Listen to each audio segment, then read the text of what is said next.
Steuernet дээрээ хавтгай болон шугамын структурыг байгуулж үзье.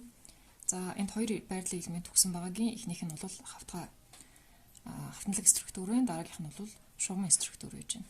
За энд сунлын азимутыг арай өөрөөр бичсэн байж байгаа. Бидний хэрэгжилж заншсанаар зогсын аргаар илэрхийлсэн байж байна. Энэ маань болохоор зэрэг хойд хагастай баруун тишээ 45 хэмээр буюу 360-аас хасах нь 45 буюу гэхээр бидний ярьж заншсанаар баруун ошоо 315 хэмээн суналтай, баруун урагшаага уналтай, унлын өнцөг 60 гэсэн ийм хавтналаг структур байна. За энэ структурын байр проекцийг Steuernet дээр байгуулахдаа яаж байгуулах вэ гэхээр бид нар бол тор, тайлг бэлэн болсон байна. За торн дээр бол торныхоо энэ анхдагч тойргийг калкин дээр буулгачихсан. За 315 хэмээн сунлаа бид нар эхлээд байгуулна. 315 хэмээн сунлаа. За хойд талдаа баруун тишээгээд 45 гэж бас илэрхийлж болох нь тийм ээ. За тэгэхээр тоолъё 10, 20, 30, 40. За 45 хэм. За ингээд сунлаа азимутын дагуу болоод анхдагч тойрог дээрээ азимутаа тэмдэглэж өгөх юм. За энэ тэмдэглэсэн тэмдэглэлээ одоо торны хойд зүгтээ давхцуултал нь бид нар калкин цаасаа эргүүлж өгнө. За ингээд эргүүлснийхээ дараагаар одоо энд бол бид нар сунлаа олцсон байна гэсэн. Дараагийн олох зүйл маань баруун урагшаага 60 хэмээн унлын өнцөг байгаа. Тэгэхээр бид нар унлын өнцгөө баруун талдаа тоолж олно гэсэн үг.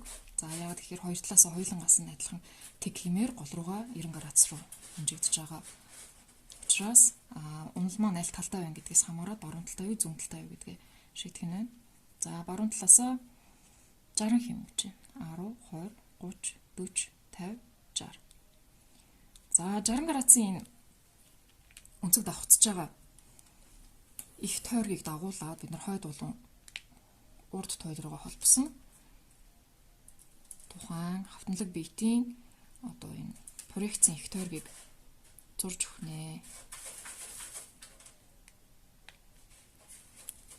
За одоо хойд тойл руу холбоё.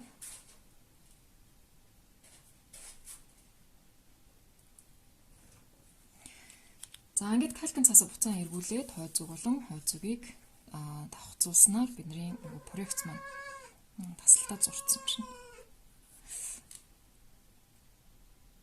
Проекц маань байгуулагдсан байна. За энд барилын элементээ тэмдэглэх юм бол 315 хэмээн суналтай, баруун урагшаа 60 хэмээн уналтай юм хавтгай байгуулагдлаа.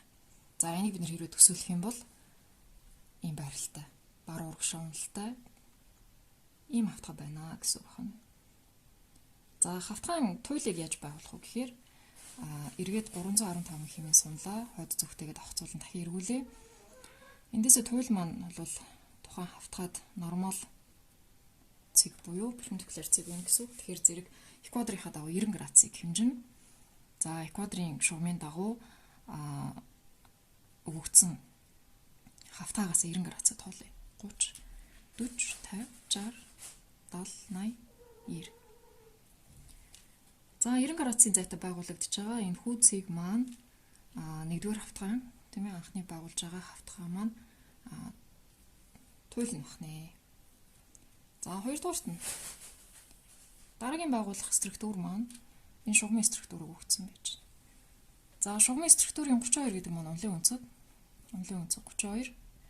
За энэ сунал нь унлын хазаалтын өнцөг тийм ээ хазаалтын өнцөг гэж ярьдаг. За хазаалтын өнцөг буюу англиараа фланж гэж ярьдаг. За шугамын структур дээр болохоор зэрэг сунал гэхээсээ илүү тренд гэж хэлдэг байгаа. За трендээ бол харахаар азимут руу шиг хөрвүүлээд харахаар зэрэг урд талдаа зүйл тишээгээ 20 хэмээр гэдэг маань 180-аас 20-ыг хасаад 160 хэмээн азимут гэсэн үг байна. Тэгэхээр зэрэг зүүн урагшаа 160 хэмээр чиглэлтэй 32 хэмээн хазаалттай юм шугамын структурыг байгуулна гэсэн үг. За энийг байгуулахдаа эхлээд сунлаа олж байна.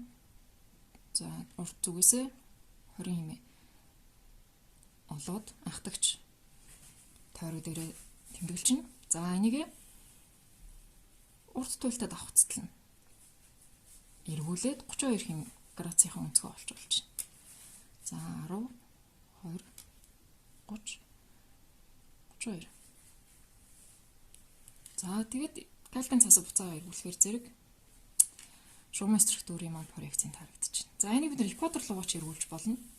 Анхдагч тойрог дээрээ тэмдэглэсэн сунлаа экватор руугаа эргүүлээд 32 градусаа тэмдэглэсэн ч адилхан 10 20 30 32 хана.